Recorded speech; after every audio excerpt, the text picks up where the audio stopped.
Hello बच्चों, कैसे हैं आप लोग। उम्मीद है आप लोग बहुत अच्छे होंगे, फिट और फाइन होंगे। तो बच्चों, आज हम लोग पढ़ने वाले हैं क्लास 10th पॉलिटी का चैप्टर नंबर 4 जो कि है राजनीतिक दल। बच्चों, एक और पॉलिटी का चैप्टर आज हम लोग बहुत ही डेप्थ में वन शॉट में कंप्लीट करने की कोशिश करेंगे। बच्चों, वीडियो थोड़ी सी लंबी हो सकती है, आप थोड़ा सा एडजस्ट कर ले, क्योंकि आज हम लोग इस चैप्टर के पूरे डेप्थ में चलेंगे और पूरी तरह से सारी जानकारियों को हासिल करेंगे ताकि आपके एग्जाम में सारे स्कोर जो है वो सिक्योर हो जाए। इस तरीके से हम लोग आज पढ़ाई करने वाले हैं। तो चलिए स्टार्ट करते हैं और समझते हैं आज के हमारे इस चैप्टर को कि राजनीतिक दल क्या होते हैं। चलो, तो सबसे पहले स्लाइड पे हम लोग आ गए हैं और समझते हैं कि राजनीतिक दल क्या है। बच्चों, अब उससे पहले एक क्वेश्चन है आपसे, क्या आपने कभी वोट दिया है? हालांकि 10th के बच्चे तो वोट नहीं दे सकते क्योंकि आपका एज 18 प्लस नहीं हुआ है, लेकिन क्या आपने देखा है किसी को वोट देते हुए या किसी से सुना है कि हम वोट देने जा रहे हैं? तो कभी ये सोचने की कोशिश की हो, कभी समझने की कोशिश की हो कि आखिर वे वोट देते किसको है? क्या वो व्यक्ति विशेष को वोट देते हैं या किसी पार्टी को वोट देते हैं? आपने सुना होगा अपने बुजुर्गों से कि हम बीजेपी को वोट देने जा रहे हैं, हम कांग्रेस को वोट देने जा रहे हैं या हम अन्य किसी पार्टी को वोट देने के लिए जा रहे हैं। तो ये जो भी वोट करते हैं ये किसी व्यक्ति विशेष को वोट नहीं करते बल्कि किसी पार्टी को वोट करते हैं। अब ये पार्टी कौन है, ये पार्टी बनती कैसे है, और ये पार्टी यदि बनती है तो उसमें से किसी एक व्यक्ति को बड़ा मुख्यमंत्री पद या प्रधानमंत्री का पद कैसे मिल जाता है? कौन कौन सी क्राइटेरिया होती है जब एक पार्टी बहुत बड़ी पार्टी बन जाती है? कभी कभी आपने देखा होगा कि स्थानीय लेवल पे जो भी चुनाव होते हैं उसमें सभी को चुनाव चिन्ह दिया जाता है। उनका कोई परमानेंट चुनाव चिन्ह नहीं होता। आपके गांव में या शहर में जो भी खासकर स्थानीय लेवल पे जो होते हैं उसके लिए कोई भी परमानेंट चुनाव चिन्ह नहीं होता। तो आखिर ऐसी कौन कौन सी क्राइटेरिया होती है जिसके बाद एक पॉलिटिकल पार्टी को जो है सो चुनाव चिन्ह मिलते हैं? कब वो एक बड़ा पार्टी बन जाता है, कब वो क्षेत्रीय लेवल की पार्टी रहती है? ये तमाम जानकारियां आज के इस चैप्टर में। बच्चों, हमारा चैप्टर ही आज राजनीतिक दल है, तो आज हम लोग पूरी तरह से डेप्थ में चल करके और पॉलिटिकल पार्टी के बारे में केवल पढ़ेंगे कि कौन कौन से ऐसे राजनीतिक दल है जो हमारे आसपास में रहते हैं, हम उन्हें वोट करते हैं और उनका एक प्रतिनिधि एक अच्छा मंत्री बन जाता है, ऊंचे पद पे पहुंच जाता है। और हमारे आसपास में भी कुछ क्षेत्रीय लेवल पे मंत्रियां रहते हैं जो हमारे लिए वर्क करते हैं, हमारे लिए योजनाएं बनाते हैं और जन कल्याणकारी योजनाओं के कारण ही सरकार की योजनाएं हम तक पहुंच पाती है और हम उसका बेनिफिट उठा पाते हैं। आखिर ये राजनीतिक दल होते क्या है और ये काम कैसे करते हैं, इसके विषय में बात करते हैं। तो इस चैप्टर की शुरुआत होती है बच्चों यही समझने से कि राजनीतिक दल है क्या। आप सोचो कि एक पॉलिटिकल पार्टी क्या है। जैसे कि वर्तमान में यदि हम बात करें तो भारत में 2-3 बड़े बड़े पार्टी काम कर रही है, जैसे कि बीजेपी है, एक कांग्रेस है ना। चलो हम यही दोनों की बात करते हैं। तो बीजेपी एक बहुत बड़ी पार्टी है, ये किसी एक व्यक्ति से नहीं चलता, ये व्यक्तियों के एक बहुत बड़ा ग्रुप है। और ये पार्टी बनाई क्यों जाती है? इसलिए बनाई जाती है ताकि ये जनता के पास जाए और जनता के मुद्दों को उठाते हुए उन्हें अपने साथ लाने का कोशिश करे, चुनाव में उतरे और सत्ता पर अपना अधिकार जमाए। इसीलिए ये राजनीतिक पार्टी बनाए जाते हैं। तो हमारे पास सबसे पहले डेफिनेशन के रूप में यही पढ़ना है कि राजनीतिक दल क्या होते हैं। तो चलो समझने की कोशिश करते हैं कि राजनीतिक दल क्या है।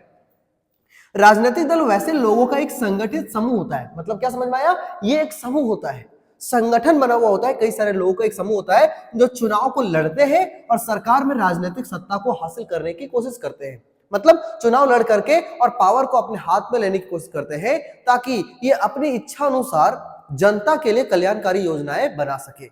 यदि ये सत्ता में नहीं होंगे तो जाहिर सी बात है कि इनके पास ये पावर नहीं होगा कि ये कानून बना सके जनता के लिए।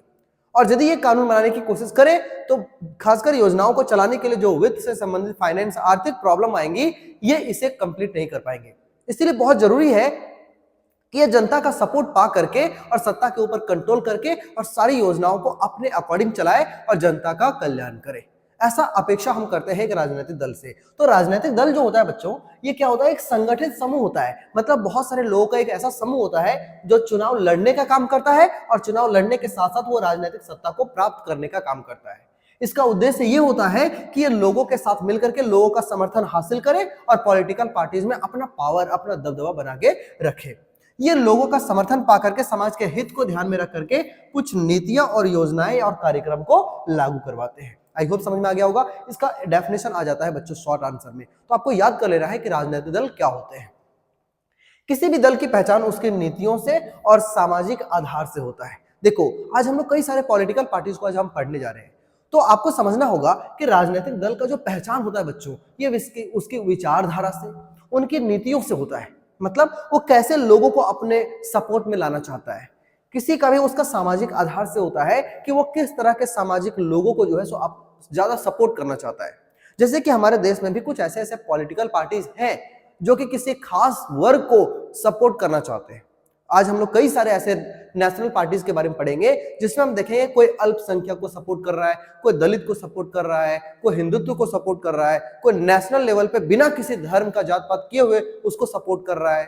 तो इस तरीके से हम समझेंगे कि एक सामाजिक आधार होता है हर एक पॉलिटिकल पार्टीज का, और हर पॉलिटिकल पार्टी का अपनी पॉलिसी होती है, अपनी योजनाएं होती है, अपनी विचारधारा होती है, और उसी को फॉलो करते हुए उनकी आइडियोलॉजी तैयार होती है और उसी के आधार पर लोग उसको वोट करते हैं। तो हर पॉलिटिकल पार्टीज की पहचान जो है वो उनकी नीतियों से होती है, उनकी योजनाओं से होती है, उनकी विचारधारा से होती है।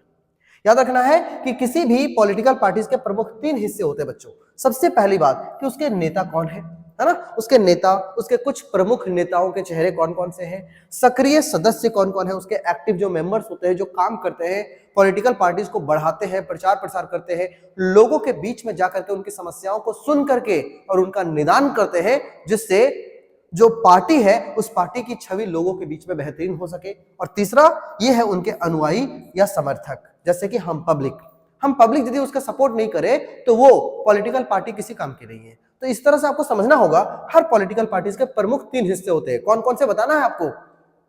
ये होते हैं आपके सबसे पहले नेता, जिस चेहरे को देख करके हम वोट करते हैं। दूसरा उसके एक्टिव मेंबर्स, जो कि उस पार्टी को बड़ा करने में अपना बहुत ही अहम योगदान निभाते हैं, उस पार्टी का प्रचार प्रसार करने में बहुत बड़ा अहम योगदान निभाते हैं। और तीसरा होता है उसके समर्थक या फॉलोअर्स या उनकी जनता। यदि ये 3 चीजें ना हो तो कोई भी पॉलिटिकल पार्टी का अस्तित्व बच ही नहीं सकता, वो धीरे धीरे खत्म हो जाएगा बच्चों, है ना। तो इस तरीके से आपका फर्स्ट स्लाइड बहुत ही अच्छे से समझ में आ गया होगा आपको। अब बढ़ते हैं आगे। दूसरा क्वेश्चन, हर स्लाइड आपके सामने एक नया क्वेश्चन लेकर के आएगा। इस चैप्टर में टर्मिनोलॉजी के साथ साथ में आपके सामने एक हेडिंग मिलेगा और ये हेडिंग अपने आप में एक क्वेश्चन बनाएगा, और हर क्वेश्चन या तो शॉर्ट या तो लॉन्ग आंसर राइटिंग में आपके आ सकते हैं, क्योंकि सारा पॉइंट इंपॉर्टेंट होने वाला है। तो ये क्वेश्चन बन सकता है कि राजनीतिक दल की आवश्यकता क्यों पड़ती है हमें। आप सोचो, यदि पॉलिटिकल पार्टी नहीं होती तो आप किसे वोट करते? आप किसे वोट करते? सोचिए, आपके सामने कोई एक पॉलिटिकल पार्टी नहीं होती, आप सोचोगे सर हम किसी एक सिंगल व्यक्ति को वोट कर देते। बिल्कुल सही सोच रहे हैं आप, लेकिन वो जो सिंगल व्यक्ति है, आपको लगता है वो अकेले दम पे जो है पूरे देश को रन कर सकता है? नहीं, उसके लिए संगठन का जरूरत होता है। यदि आपको बहुत, समझ लीजिए कि बहुत तेज ऊपर की तरफ जाना है, बहुत तेज बढ़ना है, तो आप अकेले दौड़ सकते हैं। लेकिन यदि आपको बहुत दूर तक जाना है, मैराथन चलाना है आपके अपने जीवन में, एक बहुत बड़ा सक्सेस हासिल करना है, तो उसके लिए आपको क्या चाहिए? आपको एक साथ लेकर के चलना होगा सबको। उस समय संगठन याद आता है बच्चों, उस समय यूनिटी काम आती है, उस समय लोगों का सपोर्ट काम आता है। तो ऐसे समय में यदि कोई भी पार्टी अकेले कभी भी खड़ा नहीं हो सकता, उसके लिए लोगों का एक समूह बहुत जरूरी होता है जो उसका सपोर्ट कर रहा हो। इसका मतलब साफ साफ है कि किसी भी राजनीतिक दल की आवश्यकता किस लिए होती है? देखिए, जनता को इसलिए होती है ताकि हम उसे वोट कर सके और वो हमारे लिए अच्छे कानून बना सके, या तो हम खुद संगठित होकर के राजनीतिक दल बना सके, है ना। तो राजनीतिक दल की आवश्यकता क्या होती है? किसी भी लोकतांत्रिक व्यवस्था में नीतियों को बनाने के लिए पॉलिसी तब बनेगी ना जब पॉलिटिकल पार्टी हो, और पॉलिटिकल पार्टी होगी तभी जनता उसको वोट करेगी, वो समाज में आएगा चुन करके, और फिर वो हमारे लिए पॉलिसी बना सकेगी। तो नीतियों को बनाने के लिए राजनीतिक दल की आवश्यकता है, एवं उसे जनता तक पहुंचाने के लिए भी राजनीतिक दल की आवश्यकता पड़ती है। ये तो बहुत ही शॉर्ट में हमने लिखा है, लेकिन आगे देखेंगे तो अगला स्लाइड जो है वो ये भी आप कह सकते हो कि ये भी राजनीतिक दल की आवश्यकता की तरफ इशारा करता है। आप इन सभी पॉइंट्स को भी राजनीतिक दल की आवश्यकता पूछे या तो राजनीतिक दल के कार्य पूछे, ये दोनों क्वेश्चंस इनमें सारे पॉइंट्स आ सकते हैं। तो सबसे पहले आप बात समझते हैं कि राजनीतिक दल हमारे लिए क्या क्या कार्य करते हैं, वो हमारे लिए क्या क्या काम करते हैं, और क्यों जरूरी होते हैं एक पॉलिटिकल पार्टी आम जनता के लिए, है ना। तो सबसे पहला पॉइंट होता है बच्चों कि पॉलिटिकल पार्टी इसलिए जरूरी होता है क्योंकि ये चुनाव लड़ते हैं। सबसे पहली बात कि ये चुनाव लड़ते हैं और जनता का समर्थन हासिल करते हैं। तो सबसे पहला काम जो होता है किसी भी पॉलिटिकल पार्टी का, वो होता है चुनाव लड़कर और जनता का समर्थन हासिल करे। जब तक जनता का समर्थन नहीं मिलेगा किसी भी पॉलिटिकल पार्टी का, तब तक वो ग्रो नहीं कर सकती। और ग्रो छोड़ो, वो तो जनता के लिए कुछ कर ही नहीं सकती, वो जनता के लिए कोई बड़ी बड़ी पॉलिसी नहीं बना सकती, और बहुत बड़े पैमाने पे जनता के लाइफ में, उनके किसी भी लाइफ में, सोशल हो, कल्चरल हो या फाइनेंशियल हो, किसी भी तरह से हम उसका हेल्प नहीं कर सकते यदि तुम एक बड़ा पॉलिटिकल पार्टी बना करके और सत्ता के ऊपर अपना कंट्रोल नहीं कर लो। तो सबसे पहला काम होता है पॉलिटिकल पार्टी का कि वो चुनाव लड़ेंगे और जनता का समर्थन हासिल करेंगे। दूसरा पॉइंट यदि हम बात करें तो ये राजनीतिक दल के विभिन्न विचारों को मिलाते हुए नीतियां और योजनाएं बनाता है। दूसरा काम होता है पॉलिटिकल पार्टी का कि वो जनता के लिए योजनाएं बना सके, उनके लिए नीतियां बना सके। जनता के लिए योजनाएं और नीतियां जो बनाई जाएंगी ये किसके आधार पर बनाई जाएंगी, तो ये जनता के हितों को ध्यान में रख के बनाया जाना होगा। विभिन्न तरह के बैकग्राउंड वाले जनता को ध्यान में रख के बनाना होगा। अलग भाषा, अलग क्षेत्र, अलग जाति, हर लोगों के हितों को ध्यान में रख करके और योजनाएं, पॉलिसी, ये सारी चीजों को बनाना होगा। और ये काम कौन करती है बच्चों, तो ये एक राजनीतिक दल ही करता है। ठीक है। थर्ड पॉइंट, ये देश के कानून निर्माण पर औपचारिक बहस करती है। अब जैसे कि आप यहाँ पे एक फोटो देख सकते हो जिसमें आप साफ साफ देख सकते हो कि ये आपका विधानसभा, सॉरी, ये आपका राज्यसभा का फोटो दिख रहा है। तो आपको साफ साफ समझ में आ रहा है कि यहाँ पर ये जो आपको दिख रहा है फोटो, इस फोटो में ये सभी लोग मेंबर्स बैठ करके और औपचारिक बहस कर रहे हैं। ये इस बात पे बहस करते हैं, इस बात पे चर्चा करते हैं कि कौन सी पॉलिसी सही है, जनता के हित में है या नहीं है। इन तमाम मुद्दों पे ये जो है सो जिक्र करते हैं, इन चीजों पे बहस करती है। और बहस के फलस्वरूप जो सबसे उचित फैसला होता है इसी को जनता के बीच में लाया जाता है। और इस तरीके से इस असेंबली में होने वाली चर्चा जो होती है बच्चों, ये जनता के वेलफेयर के लिए होता है। क्योंकि यदि बहस नहीं हो तो वो मुद्दा किसी एक के कहने से या किसी एक विशेष लोगों के ग्रुप ऑफ पीपल के कहने की वजह से यदि लागू कर दिया जाए तो अलग अलग क्षेत्र में क्या हो सकता है इसके बारे में कोई नहीं जानता। आप जानते हो इस तरह से जो असेंबलियां होती है ये पूरे देश के विभिन्न कोने से अलग अलग मेंबर चुन करके आते हैं। और जब ये बहस हो रहा होता है तो अलग अलग देश के मेंबर मिल करके इस बात पे बहस करते हैं कि हमारे क्षेत्र में कैसे प्रॉब्लम हो सकता है इस नीति के आने से, इस योजना के आने से हमारे देश के लोग कैसे अपमानित महसूस करेंगे, किससे कैसे जो है सो एक तरह से मार्जिनलाइज्ड महसूस करेंगे, कैसे लगेगा उनको कि हमको अलग कर दिया गया है।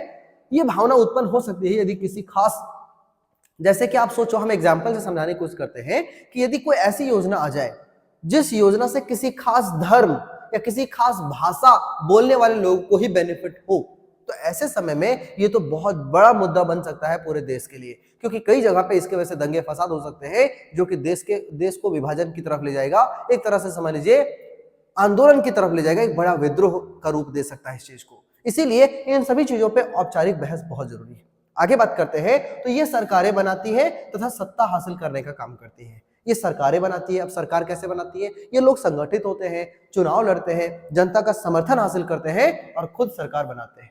नहीं समझ में आया? और ये सरकार बनाते हैं और सत्ता को हासिल करते हैं, पावर को अपने हाथों में लेते हैं। बच्चों इसके कुछ और पॉइंट्स आप लिख सकते हो। यहाँ पर आपके सामने बहुत सारे पॉइंट्स हमने लिखे हैं, टोटल 7 पॉइंट्स हैं। इन 7 पॉइंट से आप बहुत ही अच्छे से अपना आंसर राइटिंग को सुधार सकते हैं। तो इसमें अगला पॉइंट जो आ रहा है यह है कि चुनाव हारने वाले जो होते हैं, अभी तक आपने क्या क्या समझा। सबसे पहली बात आपने समझा, सबसे पहली बात जो आपने सीखा इस चैप्टर में कि एक राजनीतिक दल का कार्य क्या होता है। तो ये जो कार्य होता है राजनीतिक दल का, उसमें सबसे पहला हमने सीखा कि वो चुनाव लड़ते हैं और जनता का समर्थन हासिल करते हैं, वो सत्ता को अपने कंट्रोल में लेते हैं, ये औपचारिक बहस करते हैं, ये नीतियां और योजनाओं को लागू करते हैं। 5वां पॉइंट की यदि बात करें तो जो बच्चों, यदि हमारे पास 2 पार्टी है, मान लेते हैं कि हमारे पास 2 पार्टी है, और वैसे तो कई सारी पार्टियां होती हैं जो कि इलेक्शन में उतरती हैं, लेकिन मान लेते हैं कि एक पार्टी है आपका ए और एक पार्टी है बी, जिसमें से जो जनता है वो ए पार्टी को मैक्सिमम बहुमत वोट दे करके इसको जिता दिया। अब यदि ए जीत गए तो ऐसा नहीं है कि बी का कोई रोल नहीं है। जो हारी हुई पार्टी है इसे कहा जाता है विपक्षी दल। क्या कहा जाता है? विपक्षी दल। अब जरा आप सोचो, यदि ये विपक्षी दल ना हो तो क्या हो सकता है, सोचिए जरा, क्योंकि एक विपक्षी दल का भी कितना रोल होता है हमारे डेमोक्रेटिक कंट्री में, ये आपको समझना चाहिए। जिसके पास जितना पावर है, यदि वो पावर, यदि सोचो ए पार्टी ही केवल होती इस देश में, एक ही पार्टी केवल चल रही होती, तो ये तो हिटलर के तानाशाही जैसा हो सकता था। क्योंकि एक व्यक्ति कहीं पूरा पावर अपने हाथ में ले ले तो वो तो तानाशाह हो जाएगा, वो तो अपने मन के अकॉर्डिंग जो है सो पूरी शासन व्यवस्था को कंट्रोल करेगा, जो कि बहुत डेंजरस हो सकता है, जैसा कि हमने जर्मनी के हिटलर के बारे में पढ़ा है। लेकिन बच्चों ऐसे ही समय में यदि ये जीत गई, ये योजनाएं बना रहा है, बहुत सारा कानून बना रहा है, ये लोगों के लिए काम कर रहा है, लेकिन यदि ये लोगों के हितों को ध्यान में नहीं रख के काम कर रहा हो, यदि ये लोगों के का अहित कर रहा हो, लोगों के साथ जोर जबरदस्ती कर रहा हो, उनके अधिकारों का उल्लंघन कर रहा हो, ऐसे समय में इसको सावधान करने के लिए, इसको बोलने के लिए कि तुम गलत कर रहे हो, तुम गलत कर रहे हो, इसकी आलोचना करने के लिए, इसको भला बुरा कहने के लिए आखिर कोई तो होना चाहिए। तो ये जो है इसको समझाता है और सही ट्रैक पे बना के रखता है। ये ऐसा करने वाला होता है विपक्षी दल। बच्चों यही वो विपक्षी दल होता है जिसके वजह से इन्हें हमेशा इस बात का एहसास होता है कि हम सुप्रीम पावर नहीं है, हम जीत तो गए हैं, हमें जनता की सेवा करने के लिए चुना गया है। इस बात का एहसास इससे होता है क्योंकि विपक्षी दल कभी भी इसके ऊपर निशाना साध सकता है और लोगों से यह कह सकता है कि ये किस तरह से गलत कर रहा है आपके साथ, और इस तरीके से लोगों को अपने पक्ष में करके और खुद सरकार बना सकता है। तो विपक्षी दल उतना ही जरूरी है जितना कि सत्ताधारी दल। ये सत्ताधारी जिसके पास सत्ता आ चुकी है, ये जितना जरूरी है बच्चों, उतना ही जरूरी है आपके सामने विपक्षी दल। आप सोचो कि आप एक ऐसे रेस में दौड़ रहे हो जिस रेस में आप अकेले हो, तो जाहिर सी बात है कि आप कितना भी फास्ट दौड़ो या तो आप बहुत स्लो दौड़ो, लेकिन जीतोगे तो आप ही फाइनली। मान लो कि ये आपका फाइनल लाइन है, यहां से यहां तक आप जा रहे हैं और यहां से यहां तक जाने में मान लो आपको 1 घंटे लग गए। क्यों? क्योंकि आपके पास कोई कंपटीशन नहीं है, आप बहुत आराम से चल रहे हो, एकदम धीमे धीमे धीमे धीमे जा रहे हो और 1 घंटे में आपकी रेस खत्म हुई। कोई बात नहीं, लेकिन विनर तो आप ही हुए ना, फर्स्ट पोजीशन तो आप ही को मिला क्योंकि आपके सामने कोई ओपोनेंट नहीं है। लेकिन यदि आप बी के पास होते, मतलब बी के साथ आपका कंपटीशन हो रहा होता और यदि आप अच्छे धावक हैं, आप अच्छे दौड़ सकते हैं, तो जाहिर सी बात है ये रेस को आप आधे घंटे में ही कंप्लीट कर देंगे क्योंकि अब आपके सामने जो है सो एक कॉम्पिटिटर है और आपको इस बात का डर होगा हमेशा कि यदि हम अच्छे से नहीं दौड़े तो वो आगे भाग सकता है। अब आपको समझ में आ रहा होगा कि विपक्षी दल का कितना रोल होता है। सोचो, इसके मात्र होने से ये आधा घंटा पहले अपना रेस को कंप्लीट कर लिया। इसका मतलब क्या हुआ कि यदि यहाँ पे सत्ताधारी दल है तो ये बहुत स्पीड से भाग सकता है, बहुत स्पीड से अपनी योजनाओं को लागू करवा सकता है, जनता के लिए काम कर सकता है। तो ये इसलिए ऐसा करता है फटाफट क्योंकि विपक्षी दल सामने होता है, जिसको डांटते रहता है, इसको बताते रहता है कि तुम सही करते रहो, सही करते रहो, सही करते रहो। एक तरीके से इसे बने रहने में मदद करता है, इसे हमेशा ग्रो करने में हेल्प करता है। कौन? तो एक विपक्षी दल। आपको समझ में आ गया है ना? तो ये काम होता है एक विपक्षी दल का, जो इसकी आलोचनाओं करता है और जनता को अपनी तरफ करने की कोशिश करता है, जनता को भी गोलबंद करता है, मतलब अपनी ओर करने की कोशिश करता है। कई बार राजनीतिक दल लोगों के समस्या को लेकर के आंदोलन करना शुरू कर देते हैं। अच्छा, राजनीतिक दल का यह भी कार्य है, खासकर विपक्षियों का। मान लो कि ए पार्टी का भी राज चल रहा है ना, शासन चल रहा है, और ऐसे समय में बी पार्टी के जो नेता होते हैं ना, ये अक्सर लोगों के साथ चले जाते हैं और लोगों की समस्याओं को लेकर के आंदोलन करना शुरू कर देते हैं कि ये जो पार्टी के लोग हैं, ये पार्टी के लोग गलत कर रहे हैं, ये पार्टी के लोग बहुत बुरे होते हैं, और इस तरह से कर करके वो लोगों का समर्थन अपनी ओर करना चाहते हैं ताकि अगले इलेक्शन में ये लोगों का समर्थन पाकर के खुद सरकार बना सके। तो इस तरीके से बच्चों एक विपक्षी दल का भी बहुत ही अहम योगदान होता है एक लोकतांत्रिक देश में। ये सरकारी मशीनरी और सरकार द्वारा चलाए गए जन कल्याणकारी कार्यक्रमों को लोगों तक पहुंचाने का भी काम करते हैं। ये भी काम एक राजनीतिक दल का होता है। हर राजनीतिक दल सिर्फ और सिर्फ उसे बनाता ही नहीं है, अपितु उसे लागू करने का भी हौसला रखता है। वो उसे लोगों तक पहुंचाता है और लोगों तक लागू भी करवाता है। वो ये बताता है कि ये योजनाएं हमारी सरकार के द्वारा बनाई गई है और ये जनता के हित में है, इसे कहां पर किस तरह से लागू किया जाना चाहिए, इसका बेनिफिशियरी क्या होता है और इसके फॉर्म्स कैसे बनेंगे, ये तमाम जानकारियां इन्हीं पार्टी के द्वारा बनाई जाती है, उन्हें दी जाती है। और इस तरीके से ये इस बात का क्रेडिट भी लेते हैं कि देखो हमने जनता के लिए इतना काम किया, और इस तरीके से इन्हें क्रेडिट भी मिलता है। बच्चों, इनका सराहनीय कदम को क्या बोलते हैं, इसको प्रेज भी किया जाता है, इसकी तारीफ भी की जाती है। तो ऐसा नहीं है कि केवल विपक्षी दल हमेशा इनकी बुराई करते हैं। यदि आलोचना का मतलब सिर्फ ये नहीं होता कि हम सिर्फ और सिर्फ नेगेटिव बात ही करें। यदि ये अच्छा काम कर रहा है तो विपक्षी दल इस बात को प्रेज भी करता है, इस बात की तारीफ भी करता है। तो इसे आलोचना कहा जाता है, जिस समय पॉजिटिव और नेगेटिव दोनों पहलू को लिया जाता हो। तो आपको समझ में आ गया है। इस तरीके से आपने कितने अच्छे तरीके से राजनीतिक दल के कार्य के 7 पॉइंट्स आपने बहुत अच्छे से पढ़े। आपको जब भी आंसर राइटिंग लिखना होगा तो इन 7 में से किसी भी 5 पॉइंट्स को आप बेहतरीन तरीके से ऑर्डर में लिख दे सजा के, तो आपको 5 मार्क्स निश्चित मिलने वाले हैं। बस लैंग्वेज आपको ध्यान रखना है, इसलिए मैं इस तरह से लिख करके ले आता हूं ताकि आपको एक शब्द, एक सेंटेंस भी मिल जाए कि आप लिखें क्या, है ना। चलो आगे बढ़ते हैं। राजनीतिक दलों की संख्या। बच्चों यहां से ना कुछ डेटा वाले स्ट्रक्चर्स आपको सामने देखने को मिलेगा, जिसमें आपको समझना पड़ेगा कि हमारे देश में कितने राजनीतिक दल हैं। तो राजनीतिक दल की संख्या, लोकतंत्र में नागरिकों का कोई भी समूह राजनीतिक दल बना सकता है। इसके लिए हम बिल्कुल स्वतंत्र हैं। हम सिर्फ वोटर ही नहीं होंगे बल्कि वोट मांग भी सकते हैं। बच्चों, हर एक नागरिक जो कि वोट दे रहा है उसके पास ये बिल्कुल छूट है कि वो जनता से वोट मांग भी सकता है। इसका मतलब ये हुआ कि वो खुद का एक संगठन तैयार करके और राजनीतिक दल बना सकता है। भारत में इस बात की पूरी छूट है कि आप अपना एक पॉलिटिकल पार्टी बना सकते हैं, कोई जरूरत नहीं है। अब देखिए, जब हम बात करते हैं, हम समझाते हैं अगले स्लाइड में क्या है। भारत में चुनाव आयोग में पंजीकृत दलों की संख्या 750 से ज्यादा है। यदि हम बात करें कि टोटल कितने पॉलिटिकल पार्टीज भारत में है, तो चुनाव आयोग, एक बात समझना है आपको बहुत ध्यान से, आखिर पूरे देश में इलेक्शन कौन कराता है? ये सब कुछ कुछ पॉइंट्स है जो आपको याद रखना है। पूरे देश में जो इलेक्शन है, मतलब चुनाव है, ये करवाता कौन है बच्चों? तो ये करवाता है भारतीय निर्वाचन आयोग। भारतीय निर्वाचन आयोग जो होता है, ये पूरे देश में जो है सो इलेक्शन करवाने का काम करता है। मतलब ये आपको कह सकते हो election commission of India, election commission of India. तो इलेक्शन कमीशन ऑफ इंडिया जो होता है, यही पूरे देश में क्या करवा रहा होता है? पूरा इलेक्शन करवा रहा होता है। अब देखो, किसी भी पॉलिटिकल पार्टी को यही इलेक्शन कमीशन ऑफ इंडिया जो होता है, ये उसको चुनाव चिन्ह दे देता है, चुनाव चिन्ह। लेकिन ये चुनाव चिन्ह सिर्फ उन्हीं को दिया जाएगा जो कि मान्यता प्राप्त होगा, रजिस्टर्ड होगा, एफिलिएटेड होगा। ऐसे ऐसे केवल जो होते हैं पॉलिटिकल पार्टी, उनको जो है सो चुनाव चिन्ह प्रदान किया जाता है ना। जैसे कि आप बीजेपी कहोगे तो उसके लिए एक कमल फूल है ना, कांग्रेस कहोगे तो उनके लिए हाथ है। ये सारा जो सिंबल उनको मिलता है, ये वैसे ही केवल पॉलिटिकल पार्टीज को मिल सकता है जो कि रजिस्टर्ड होगा, पंजीकृत होगा।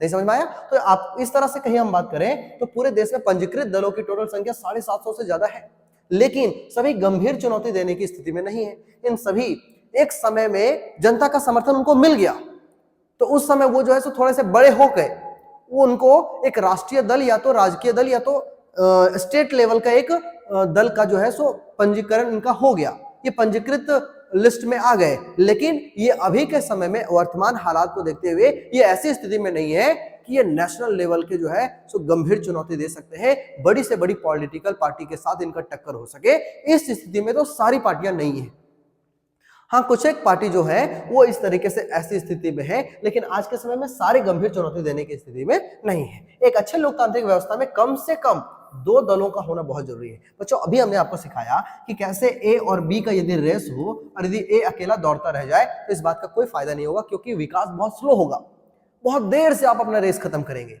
कम से कम 2 लोगों का होना बहुत जरूरी है। कहां पर? एक लोकतांत्रिक व्यवस्था में। एक लोकतांत्रिक व्यवस्था में कम से कम 2 पार्टी का होना बहुत जरूरी है, ताकि एक सत्ता में रहे और दूसरा विपक्षी दल रहे। क्योंकि विपक्षी दल के टॉर्चर मात्र से, उसके होने मात्र से जो सत्ताधारी लोग होते हैं ये बहुत ही एक्टिवली काम करते हैं।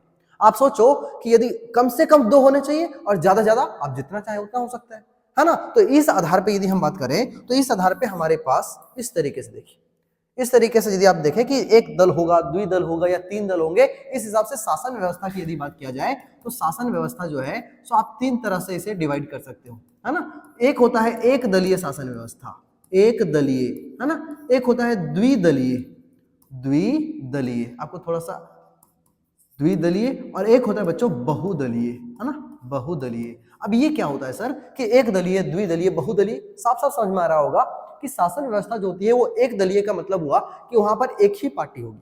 एग्जाम्पल चाइना, जब हम चाइना की बात करते हैं तो वहां पर सिर्फ एक ही पॉलिटिकल पार्टी है, वो है चीनी कम्युनिस्ट पार्टी। आपको याद रखना है ये क्वेश्चन, है ना। तो चीन में सिर्फ चीनी कम्युनिस्ट पार्टी है, और चीनी कम्युनिस्ट पार्टी में यदि इलेक्शन लड़ना है, हालांकि आप नहीं लड़ सकते, लेकिन यदि कोई चाइना का दूसरा बंदा यदि चाहे कि हमको इलेक्शन लड़ना है तो उसे चीनी कम्युनिस्ट पार्टी में शामिल होकर के ही इलेक्शन लड़ना पड़ेगा। तो जैसे चाइना का हमने एक एग्जांपल बताया, वैसे ही आप नॉर्थ कोरिया, साउथ कोरिया, जहां पे तानाशाही शासन व्यवस्था आज भी हमें देखने को मिल जाती है, वैसे जगह पे सिर्फ एक ही दल काम करता है, और वो दल होता है या खुद तानाशाह है, तो आप समझ सकते हैं कि सिर्फ एक ही दल वहां पे काम करती है, एक ही पार्टी काम करती है, और ऐसे जगह पे ये तानाशाह होने की संभावना ज्यादा रहता है। तो जाहिर सी बात है ये अपने मन मुताबिक जो है सो अपनी योजनाओं को बना रहा होता है, क्योंकि इसे बोलने वाला विपक्षी दल नहीं होता। लेकिन बच्चों यहीं पर कुछ ऐसे ऐसे देश होते हैं जहां पे द्विदलीय शासन व्यवस्था होता है, मतलब कम से कम 2 पार्टी होती हैं, और ये 2 पार्टी, जैसे कि अमेरिका, यूएसए की यदि हम बात करें तो वहां पर सिर्फ और सिर्फ 2 ही पॉलिटिकल पार्टीज काम करती हैं। और बहुदलीय का मतलब हुआ जहां पर 2 से ज्यादा पॉलिटिकल पार्टीज काम करती हैं या हो सकती हैं, ऐसी जगह पे हम कहते हैं बहुदलीय शासन व्यवस्था है, जैसे कि हमारा इंडिया, हमारा भारत। है ना। यहाँ पर 2 से अधिक पॉलिटिकल पार्टीज हो सकती है, जबकि यहाँ पर यदि होगा तो आप 2 ही पॉलिटिकल पार्टी में से किसी एक पार्टी में आप अपनी सदस्यता लेंगे और वहां से फिर आप उधर से ही चुनाव आप लड़ेंगे। लेकिन भारत में आप अपनी पार्टी तैयार कर सकते हैं। देखो ना, 750 से ज्यादा पॉलिटिकल पार्टीज यदि भारत में है तो ये इसी बात की तरफ इशारा करता है कि भारत में बहुदलीय शासन व्यवस्था है। नहीं समझ में आया? तो ये बहुत ही आसान तरीके से आपको समझ में आ रहा होगा कि अमेरिका और ब्रिटेन में 2 दलीय शासन व्यवस्था है और बहुदलीय शासन व्यवस्था उसे कहते हैं जब 2 या 2 से अधिक पार्टियों को सत्ता में आने या गठबंधन बना करके सरकार बनाने का अवसर मिल रहा हो, ऐसे समय में हम उसे बहुदलीय शासन व्यवस्था कहते हैं। जब किसी बहुदलीय व्यवस्था में अनेक पार्टी चुनाव लड़ने और सत्ता में आने के लिए आपस में हाथ मिला लेते हैं, ऐसे समय में जो है हम उसे गठबंधन का सरकार कहते हैं। अब गठबंधन के सरकार को आप थोड़ा डिटेल में पढ़ें। देखिए, हमारे देश में टोटल लोकसभा की सीटें हैं मान लो 545। बच्चों, किसी को भी सरकार बनाने के लिए, किसी भी पार्टी को सरकार बनाने के लिए कम से कम आधा सीट, मतलब 545 का हाफ कर दो, इसका हाफ करने से आएगा 272.5, मतलब 272। मतलब मिनिमम आपको 272 सीट तो लाने ही होंगे जिससे कोई एक पार्टी अपने दम पे सरकार बना सकता हो। और यदि सोचो कि कोई एक पॉलिटिकल पार्टी है जो कि 200 सीट लाया, एक पॉलिटिकल पार्टी है जो कि 290 सीट लाया, तो कौन सरकार बना सकता है एकदम स्पष्ट बहुमत के साथ में? तो स्पष्ट बहुमत के साथ में ये जो बी वाली सरकार है बच्चों, ये जो है सो यही स्पष्ट रूप से खुद से अकेले दम पे जो है सो सरकार बना सकता है, क्योंकि ये 2 से 72 सीट से ज्यादा है। लेकिन ऐसी स्थिति में यदि हम बात करें कि एक 200 है, एक के पास मान लो 80 है और एक के साथ मान लेते हैं कि उनके पास 100 सीट है, तो आप सोचो यहां पर कोई ऐसी पार्टी नहीं है जो कि अपने बलबूते पर अकेले जो है सो सरकार बना सकता हो। ऐसे समय में क्या होता है कि पार्टी ए और पार्टी बी ये आपस में हाथ मिला लेंगे, ये कहेंगे हम दोनों साथ में आ जाते हैं और साथ में मिलकर के गठबंधन का सरकार बनाते हैं। तो गठबंधन का सरकार समझ में आया क्या होता है? जब स्पष्ट बहुमत नहीं बन रहा हो तो 2 पार्टी आपस में मिल करके और गठबंधन का सरकार बनाते हैं ताकि इनका क्राइटेरिया पूरा हो जाए 272 सीट का। और जब 272 सीट का क्राइटेरिया पूरा हो जाएगा बच्चों, तो ऐसे समय में ये दोनों मिल करके और सरकार चलाएंगे। ऐसी स्थिति में जो जिसके पास ज्यादा सीटें होती हैं ये मेन पद लेता है मंत्री पद में, और मंत्री पद में या अपना जो मंत्री परिषद बनता है उस मंत्री परिषद में ये जो छोटी पार्टी है इनको भी जो है सो नेता का या मंत्री का पद देना पड़ता है, अदरवाइज ये आपका सपोर्ट क्यों करेगा? तो इस तरीके से गठबंधन का सरकार बनता है। जब स्पष्ट बहुमत नहीं आ रहा हो तो गठबंधन का सरकार एकमात्र तरीका बच जाता है कि हम ऐसा काम कर सके, है ना। यदि हम बात करें 2004 में, तो 2004 के संसदीय चुनाव में भारत के 3 प्रमुख गठबंधन आपको सामने नजर आते होंगे। एक है राष्ट्रीय जनतांत्रिक गठबंधन, जिसको हम एनडीए कहते हैं, जिसमें बच्चों बीजेपी भी एक हिस्सा है, याद रखना है।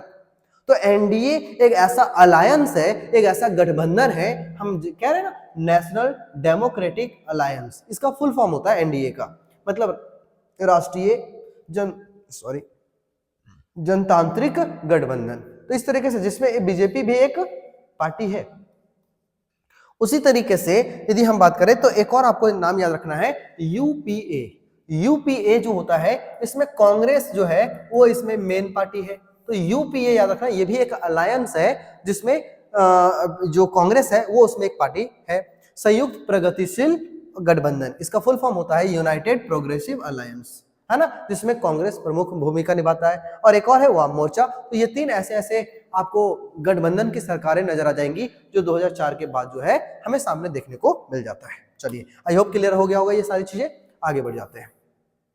अब बच्चों यहां से एक टॉपिक आता है कि राष्ट्रीय दल क्या होते हैं, और एक और दल होता है, एक होता है राष्ट्रीय दल, एक होता है राज्य लेवल के दल, एक तो स्थानीय सरकार होती है, तो उसको तो छोड़ ही देते हैं। अभी हम बात करते हैं कि नेशनल पार्टी किसे कह सकते हैं, कौन बड़ी पार्टियों के लिस्ट में अपना नाम दर्ज करवा सकता है, कब कब, क्राइटेरिया क्या होता है कि कोई भी राष्ट्रीय दल कब बनता है। तो बच्चों इसमें समझना है आपको कि आप जानते हैं कि संघीय व्यवस्था, मतलब आपने चैप्टर नंबर 2 में पढ़ा होगा संघवाद, और संघवाद में आपने पढ़ा ये ऐसी शासन व्यवस्था होती है जिसमें 2 या 2 से अधिक लेवल की सरकारें काम करती है। तो हमारे यहाँ केंद्र सरकार, राज्य सरकार और स्थानीय सरकार, कौन कौन सा बताना है आपको, केंद्र सरकार, राज्य सरकार और स्थानीय सरकार, ये 3 लेवल पे सरकारें काम करती है। अब बच्चों आप जानते हो कि स्थानीय लेवल पे जो भी सरकारें बनती है वो किसी पार्टी से नहीं होता है, तो जाहिर सी बात है कि हमें सिर्फ दो सिर्फ स्टेप बच गया।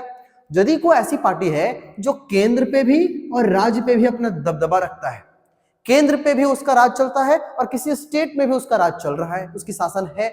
ऐसे समय में हम कहेंगे कि ये एक नेशनल पार्टी है, राष्ट्रीय पार्टी है, एक बड़ी पार्टी है। बात समझ में आया ना। और यदि ये संघीय व्यवस्था के किसी निचले लेवल के या राज्य लेवल का ही केवल एक पार्टी हो तो उसे हम राज्य स्तर का पार्टी कहते हैं। क्लियर हो गया? बहुत आराम से समझ में आ गया। तो वही लिखा है कि विश्व के संघीय व्यवस्था वाले लोकतंत्र में दो तरह के राजनीतिक दल होते हैं। पहला कौन होता है? पहला होता है जो कि संघीय इकाई, अब यही सारे हैं संघीय इकाई, है ना, ये संघीय इकाई है। तो लिखा है संघीय इकाई में केवल एक इकाई में अस्तित्व रखने वाला, चाहे यहां चाहे यहां। हालांकि जो ऊपर है वो नीचे तो रहेगा ही रहेगा। जिसका केंद्र में सरकार है वो किसी ना किसी स्टेट में अपना दबदबा रखता होगा, क्योंकि वही उसी के दम पे वो केंद्र पे जा पाया है। तो जाहिर सी बात है, चाहे वो राज्य में अपना दबदबा रखता होगा या तो केंद्र में रखता होगा, और केंद्र में रख रहा है तो वो राज्य में तो रखता ही होगा। तो जाहिर सी बात है कि वो जो है सो संघीय इकाई के केवल एक इकाई में यदि अस्तित्व रख रहा है, एक पहला तो ये दल हो गया। दूसरा, वो अनेक इकाइयों में अपना अस्तित्व रखता है, मतलब उसका वैल्यू जो है वो यहाँ राज्य में भी है और केंद्र में भी है, केंद्र में भी है और राज्य में भी है। तो एक तो वो हो गया जो केवल राज्य में रख रहा है, एक वो हो गया जो दोनों में रख रहा है। तो दो तरह के पॉलिटिकल पार्टीज हमें देखने को मिल जाती है। वैसी पार्टी जिसे चुनाव आयोग क्या करती है, अलग चुनाव चिन्ह देते हैं, जिनका इस तरीके का पार्टी होता है, चाहे वो क्षेत्रीय मतलब नेशनल लेवल का। अभी हम समझाएंगे आपको कि किस तरह से राज्य लेवल पे भी हो। तो राज्य लेवल में सिर्फ आप एक पॉलिटिकल पार्टी ऐसे ही नहीं बनवा देंगे, वहां पर भी आपको चुनाव जितने भी होते हैं उसका टोटल वोट का 6% आपको लाना पड़ता है, तब जाकर के आपको राज्य स्तर का एक समझ लीजिए कि पॉलिटिकल पार्टी का दर्जा मिलता है। और नेशनल पार्टी के लिए आपका यहां पर भी होना चाहिए, यहां पर भी आपका शासन होना चाहिए, तभी जाकर के आपको नेशनल पार्टी का रूप मिलता है। और जब भी आपको नेशनल पार्टी का दर्जा मिल जाएगा तो आपको चुनाव आयोग जो होंगे वो आपको एक अलग चुनाव चिन्ह दे देता है, और आपके पास एक परमानेंट चुनाव चिन्ह होते हैं, जिस चुनाव चिन्ह के दम पे आप जिंदगी भर फिर आगे फ्यूचर में हमेशा उसी के दम पे हमेशा चुनाव लड़ते आते हैं और जनता का समर्थन हासिल करते रहते हैं, है ना।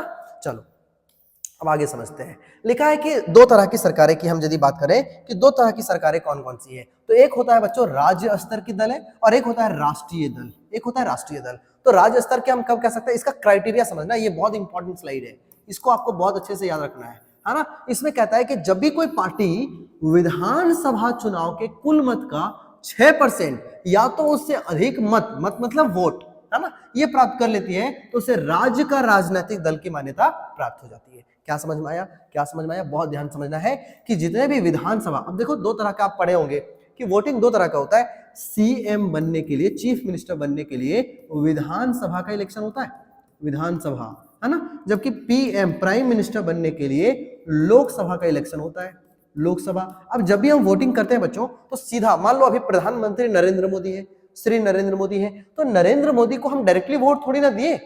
लोकसभा के इलेक्शन में हम डायरेक्टली वोट नहीं देते, हम किसे वोट देते हैं, तो अपने क्षेत्र के एमपी को। अब बोलोगे सर क्या पीएम का उल्टा एमपी? नहीं नहीं नहीं, मेंबर ऑफ पार्लियामेंट, है ना। तो याद रखना, हम अपने क्षेत्र के सांसद को वोट करते हैं, और ये यदि बीजेपी पार्टी का ही हुआ तो इनका वोट बीजेपी में ही गिना जाता है, और इस तरीके से पूरा ओवरऑल निर्णय लिया जाता है। उसी तरीके से जब हम सीएम पद का या विधानसभा के इलेक्शन को हम वोट करते हैं तो हम एक्चुअली में डायरेक्ट सीएम साहब को वोट नहीं करते, हम अपने क्षेत्र के एमएलए विधायक जी को वोट देते हैं, और ये विधायक जी अपना वोट लेकर के जाते हैं और कहते हैं सीएम साहब हम अपने क्षेत्र से इतना वोट लाए हैं, अब बताइए हमारे पार्टी के पास कितना वोट हुआ। यदि मैक्सिमम वोट हुआ तब उसी पार्टी का एक अच्छा प्रमुख मंत्री जो होगा उसे जो है सो सीएम बना दिया जाता है। बात समझ में आ रही है? मतलब हम एक्चुअली में कभी पीएम या सीएम को वोट करते ही नहीं है, हम अपने क्षेत्र के एमपी और एमएलए को वोट करके और इन्हें भेज देते हैं कि तुम जाकर के आगे अपना प्रतिनिधि बना लो, और इस तरीके से बच्चों पूरा इलेक्शन कंप्लीट हो रहा होता है। तो कहीं ना कहीं आपको यह समझ में आ रहा होगा कि केवल विधानसभा चुनाव के कुल वोट का यदि 6% आप लाते हैं तो आप राष्ट्रीय स्तर के नहीं बल्कि राज्य स्तर के एक दल बन जाते हैं। और यदि आप लोकसभा चुनाव के कुल वोट का, समझ में आ रहा है, ये विधानसभा चुनाव का, ये लोकसभा चुनाव का कुल वोट का यदि आप 6% ले आते हैं तो आप नेशनल लेवल के पार्टी बना लेते हैं। अच्छा, यदि आप कुल वोट का 6% नहीं ला पाते तो एक और काम कर सकते हैं, 4 राज्यों के विधानसभा चुनाव में कुल वोट का 6% लाइए, समझ में आ रहा है? देखो देखो वापस से समझते हैं थोड़ा गहराई से। देखो राज्य स्तर की दल बनाने के लिए आपको क्या करना है, विधानसभा चुनाव का 6% ले आइए, आप बन जाएंगे। राष्ट्रीय स्तर का, है ना, नेशनल लेवल का पार्टी बनाने के लिए आपको क्या करना है, या तो लोकसभा इलेक्शन का 6% ले आओ, या तो 4 राज्यों में, यहां तो आप एक ही राज्य में कर लीजिए, काम हो गया आपका, लेकिन यहां पे 4 राज्यों में जितने भी वोट हो रहे हैं उसका 6% लाइए, तब भी आप नेशनल पार्टी में गिने जाते हैं। और एक और क्राइटेरिया है कि कम से कम यदि आप लोकसभा की टोटल सीटों में यदि 4 सीट ले आते हैं बच्चों, तो ऐसी स्थिति में भी आप नेशनल पार्टी बना लेते हैं, आपके दल को राष्ट्रीय दल का दर्जा मिल जाता है। तो 3 कंडीशन हमने बताया कि राष्ट्रीय दल कैसे बनेंगे। सबसे पहली बात कि लोकसभा इलेक्शन का 6%, है ना। दूसरा, 4 सीटों को आप ले आइए लोकसभा में। तीसरा, 4 राज्यों के कुल वोट का 6% ले आइए। ये 3 स्थितियों में आपका दल राष्ट्रीय दल बन सकता है। इसीलिए मैंने शुरुआत में आपको बताया था कि आज बहुत सारे राष्ट्रीय दल हमारे पास हैं, लेकिन वो उस समय में एक बार किसी तरह से उन्होंने इन तीनों में से किसी एक क्राइटेरिया को फुलफिल कर लिया और वो एक राष्ट्रीय दल बन गए। लेकिन आज वो इस स्थिति में नहीं है कि उनका 4 राज्यों में 6% भी वोट आता हो। उनके पास इतना दम नहीं है कि 4 सीटें भी आ रही हो, उनके पास इतना भी दम नहीं है कि वो कम से कम लोकसभा में 6% वोट ले आ रहा हो। तो आज सारे गंभीर चुनौती देने की स्थिति में नहीं है, क्योंकि एक पार्टी इतनी बड़ी हो चुकी है कि वो किन्हीं को 6% लाने लायक भी नहीं छोड़ रहा। तो आज हम समझ सकते हैं कि बहुत सारी पॉलिटिकल पार्टीज को राष्ट्रीय दल का मान्यता मिल गया है, लेकिन वो आज गंभीर चुनौती देने की स्थिति में नहीं है।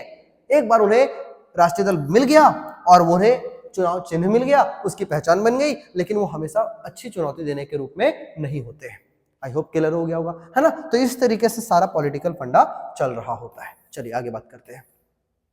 अब बच्चों यहां से ना बहुत ही महत्वपूर्ण पार्ट स्टार्ट होने वाला है, जिसे हम लोग थोड़ा सा फास्ट ले चलेंगे, क्योंकि ये सारे पार्ट आपको ओवरऑल पढ़ लेना है। बहुत ही शॉर्ट नोट्स में मैंने इसे कंप्लीट कर दिया है। 2017 के रिपोर्ट के अनुसार 7 राष्ट्रीय दल जो हैं सो मान्यता प्राप्त हैं चुनाव आयोग के अनुसार, है ना। जिसमें से सबसे पहला स्टार्ट कर रहे हैं हम, ये है ऑल इंडिया तृणमूल कांग्रेस, ममता बनर्जी, है ना, याद रखना है आपको, ममता दीदी, है ना। ये है आपका लोगो, ऑल इंडिया तृणमूल कांग्रेस इनके पार्टी का नाम है। और ममता बनर्जी ने इसे 1 जनवरी 1998 को गठन किया था। 2006 में इसे मान्यता प्राप्त हुआ।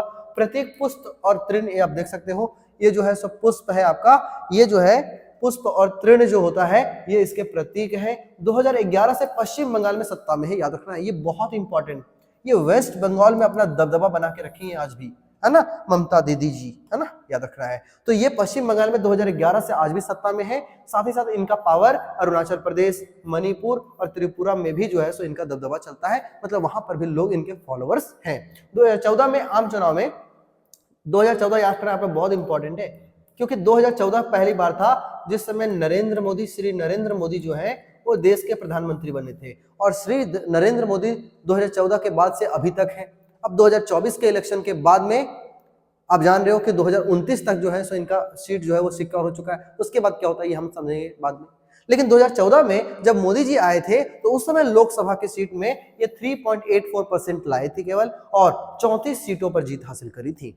ये है ना ऑल इंडिया तृणमूल कांग्रेस, लोकसभा की चौथी सबसे बड़ी पार्टी बन करके ये सामने उभरी है। और ये रिपोर्ट है ऑल इंडिया तृणमूल कांग्रेस का। तो शॉर्ट नोट्स में लिखा हुआ, आप इसे ओवरऑल पढ़ ले। कौन स्थापना है, कब स्थापना हुआ है, मान्यता कब प्राप्त हुआ है और इसके संस्थापक कौन है, ये तमाम जानकारी को आप पढ़ सकते हैं। चलिए सेकंड हम लोग देखते हैं। तो सेकंड पॉलिटिकल पार्टी आप देख सकते हैं यहाँ पे बहुजन समाज पार्टी, इसे बसपा भी कहा जाता है ना। बसपा का मतलब होता है ब यहाँ का, स यहाँ का, पा यहाँ का, हो गया बसपा, बहुजन समाज पार्टी। इसके संस्थापक है स्वर्गीय कांसीराम। देखिए बगल में मैंने फोटो भी लगा रखा है ताकि आपको बहुत अच्छे से समझ में आता रहे।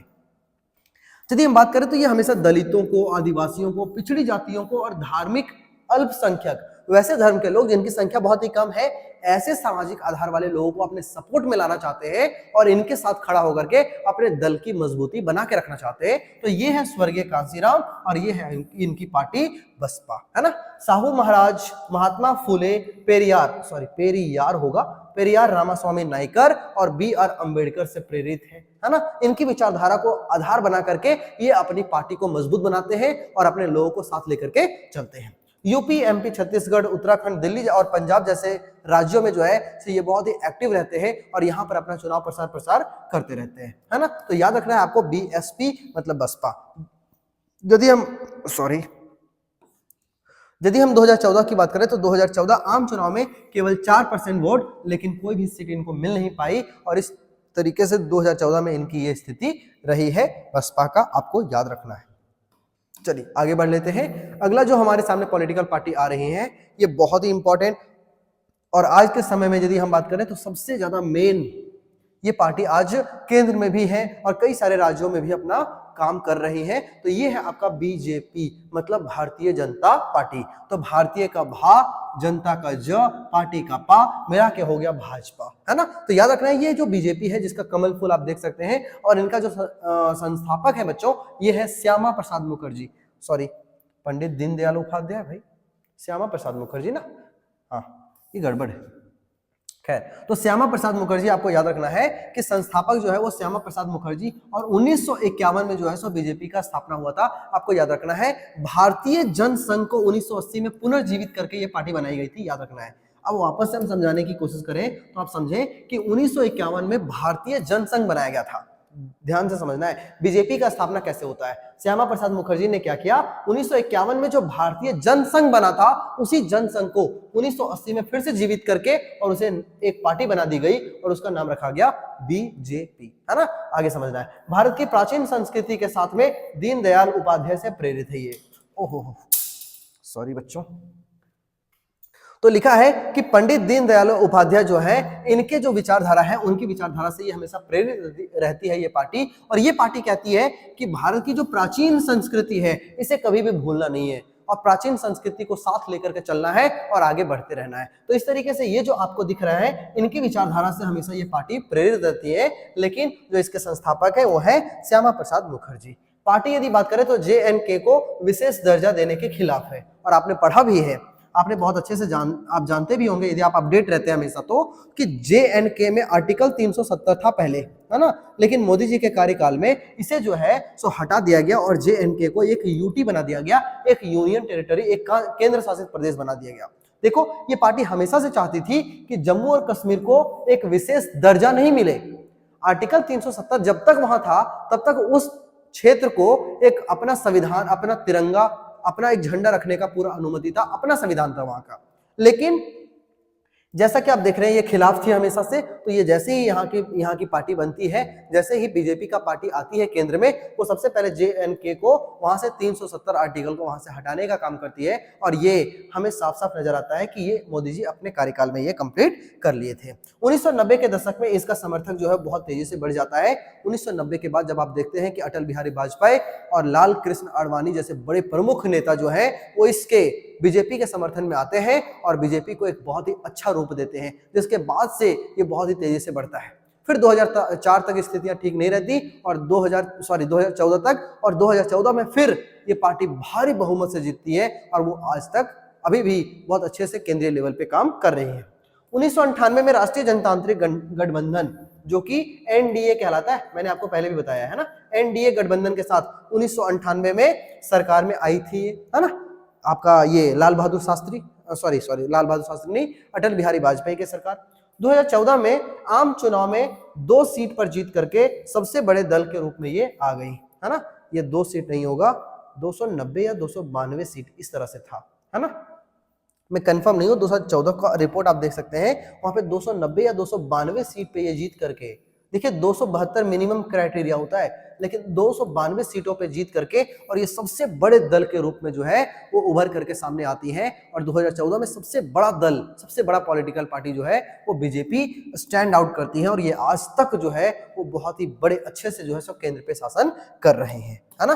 चलो आगे बढ़ लेते हैं। चौथी पार्टी के बारे में यदि हम बात करें बच्चों तो ये है आपका CPI का मतलब होता है कम्युनिस्ट पार्टी ऑफ इंडिया, और कम्युनिस्ट को आप ध्यान से देख लें, ये उसका सिंबल होता है। कम्युनिस्ट पार्टी जो होता है ये याद रखना है मार्क्सवाद से बहुत प्रभावित है। लेनिनवाद, धर्मनिरपेक्षता और लोकतंत्र में आस्था रखता है इनका, है ना। धर्मनिरपेक्षता का मतलब किसी खास धर्म को बढ़ावा नहीं देंगे। मार्क्सवाद का मतलब कि ये बहुत हद तक इनकी विचारधारा जो होती है बच्चों ये साम्यवाद के जैसा मिलता जुलता है, मतलब ये आर्थिक रूप से किसी को अमीर और किसी को गरीब नहीं रखना चाहते, ये सभी को आपसी मेल के साथ चलाना चाहते हैं और ये इनकी विचारधारा है। गठन हुआ था 1925 में।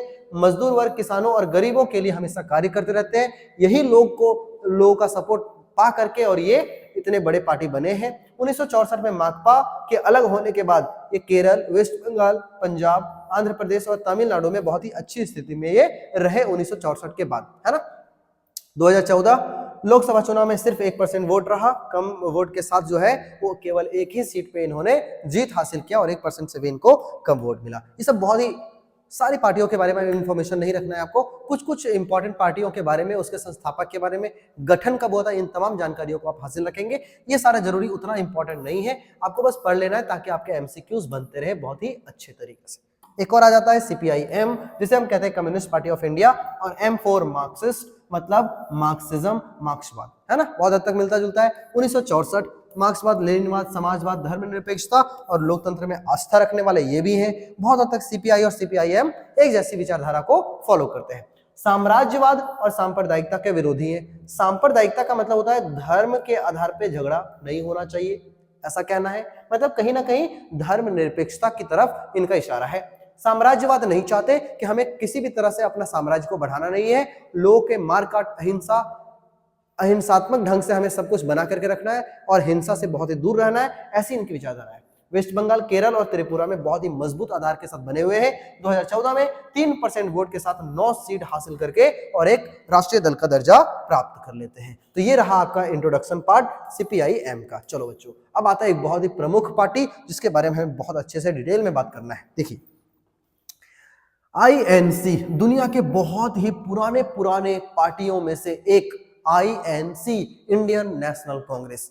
इंडिया में जब से, इंडिया की बात छोड़िए, पूरे विश्व में जितने भी डेमोक्रेटिक कंट्री हैं उसमें से सबसे पुराने जो पार्टीज बनी है, पॉलिटिकल पार्टीज, उसमें से एक पॉलिटिकल पार्टी हमारा आईएनसी, जिसकी स्थापना बच्चों ये देखो कब से है। इसकी स्थापना 1885 में हुआ है। ए.ओ. ह्यूम, जो कि इंडियन सिविल सर्वेंट रहे एक समय में, उनके द्वारा 1885 में जो है सो इंडियन नेशनल कांग्रेस की स्थापना की गई थी। ए.ओ. ह्यूम, ये क्वेश्चन कई बार पूछा है, आपको याद रखना चाहिए कि इंडियन नेशनल कांग्रेस की स्थापना किसने किया है, तो ए.ओ. ह्यूम के द्वारा। बाद में आप जानते हो कि देश आजाद होता है और देश आजाद होने के बाद सिर्फ एकमात्र पार्टी थी जो देश को पूरा संभाल सकती थी और वो थी इंडियन नेशनल कांग्रेस, जिसके सबसे पहले प्रधानमंत्री बनते हैं जवाहरलाल नेहरू। इनके नेतृत्व में यह दल भारत को आधुनिक लोकतंत्र गणराज्य बनाने का प्रयास किया। भारत का सबसे पहला लोकतांत्रिक ढंग से बने हुए इस देश का सबसे पहला प्रधानमंत्री, सबसे पहला यदि हम पार्टी की बात करें तो वो है आपका आईएनसी, इंडियन नेशनल कांग्रेस। 1971 तक तो ये लगातार रहते हैं पार्टी में, पहले खुद आते हैं, उसके बाद इनकी बेटी जो है वो इंदिरा गांधी भी उसी पार्टी से सपोर्ट में रहती है, और फिर राजीव गांधी, तमाम तरीके ये जो गांधी फैमिली आपकी चल रही है ये 1970 तक लगातार, और फिर 1980 से लेकर के 1989 तक शासन में रहती है। इसके बाद भी रहती है लेकिन गठबंधन के सरकार के साथ में। इस दल में धर्मनिरपेक्षता की बात होती है। ये कहते हैं कि हम किसी खास धर्म का बढ़ावा नहीं करेंगे, हमारे लिए सारे धर्म इंपॉर्टेंट है। तो धर्मनिरपेक्षता इनका एक बहुत ही मजबूत विचारधारा दिखता है। कमजोर वर्ग को साथ लेकर के चलना चाहते हैं और अल्पसंख्यकों का हमेशा हित करना चाहते हैं।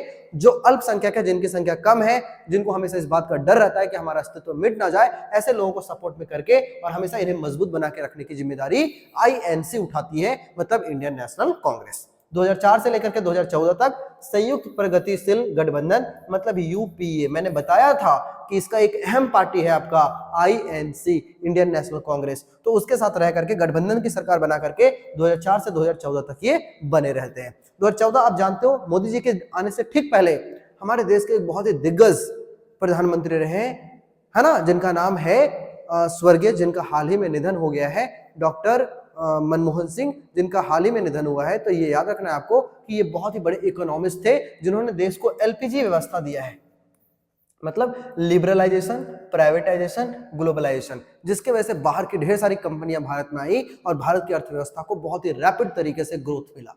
तो हम बात करते हैं ऐसे ऐसे लोगों का जिन्होंने आईएनसी के सपोर्ट से, और हमारे देश के प्रधानमंत्री डॉक्टर मनमोहन सिंह ने देश को बचाया है। तो 2014 के बाद तो फिर बीजेपी ही रही है, तब तक इनका यहाँ पे राज रहा है। इस चुनाव में हार के बाद भी अभी भी मुख्य विपक्षी दल के रूप में जो है ये काम आज भी कर रही है।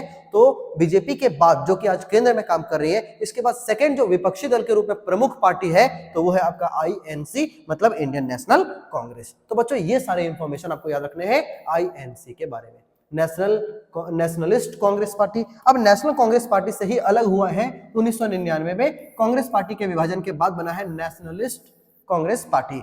लोकतंत्र, गांधीवाद, धर्मनिरपेक्षता, समता, सामाजिक न्याय और संघवाद में आस्था रखने वाले, ये सारे टर्म्स को हमने पहले भी पढ़ रखा है तो मैं इसे डिटेल में नहीं जाऊंगा।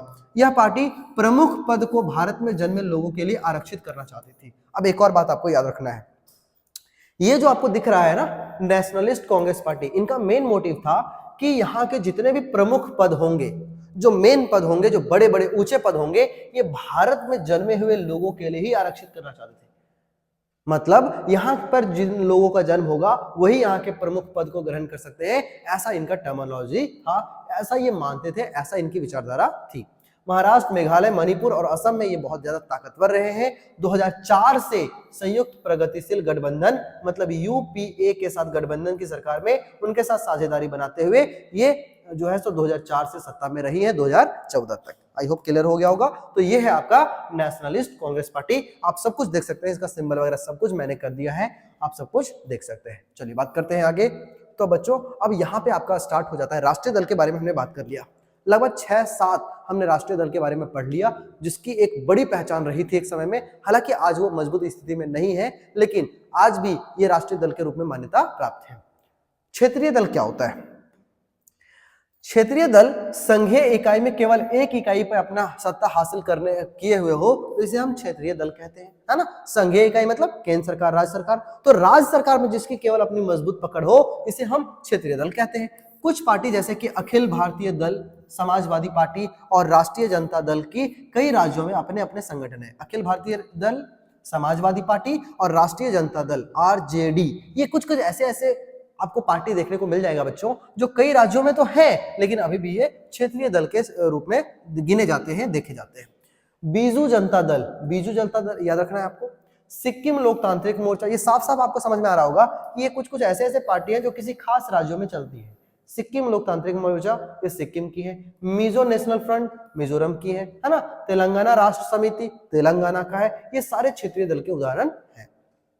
1996 के बाद लगभग प्रत्येक क्षेत्रीय दल को एक या दूसरे राष्ट्रीय स्तर पर गठबंधन सरकार का हिस्सा बनने का अवसर मिला है। आपने सीखा कि गठबंधन सरकार कैसे बनती है। जब एक स्पष्ट बहुमत नहीं ला पाता है तो किसी क्षेत्रीय दल को ही साथ में लेकर के और गठबंधन की सरकार बना दी जाती है।